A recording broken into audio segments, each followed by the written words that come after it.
Alex Aramburu, the Spanish champion, was one of many stars lining up for the 77th Coppa Agostoni Giro delle Brianze.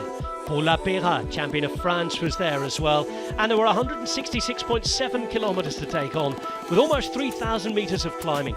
The usual circuit in a race that has remained untouched for the last few years. Climbs around Lissolo and up to Colle Brianza, the main ones, before a run-in with a couple of lumps and bumps along the way, but mainly falls flat downhill. Always a fast finish, this one, with groups able to get away in the mountainous section of the course. First of 3 days of racing in Lombardy at the start of a week that will culminate in the Giro di Lombardia. The Trittico Lombardo got underway at around 12:30 local time.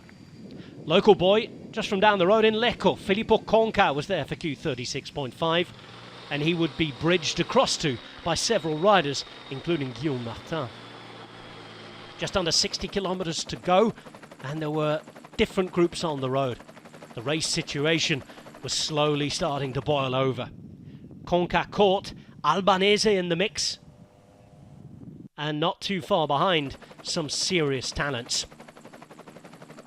Last year's winner Davide Formolo wasn't involved, despite being on the start sheet. It was last year's second place rider though, Marc Hirschi, who really started attacking. First taking Grégoire Aramburu with him as well. And then once reaching the front of the race, it wouldn't be long before he attacked again.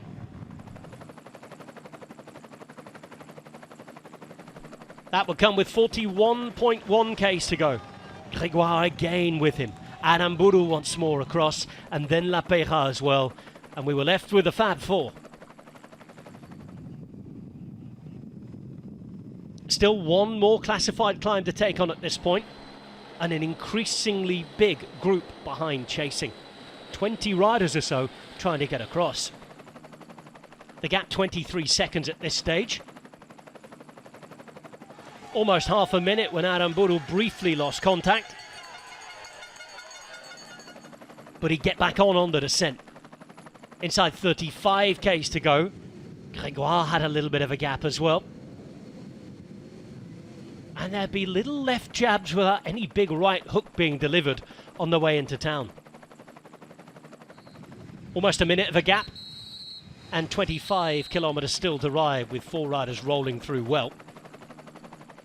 Behind, in Group 2, they were generally doing what Group 2 does. Attack each other and not work together well enough to bring back. And those riders who had teammates at the front were doing the marking beautifully.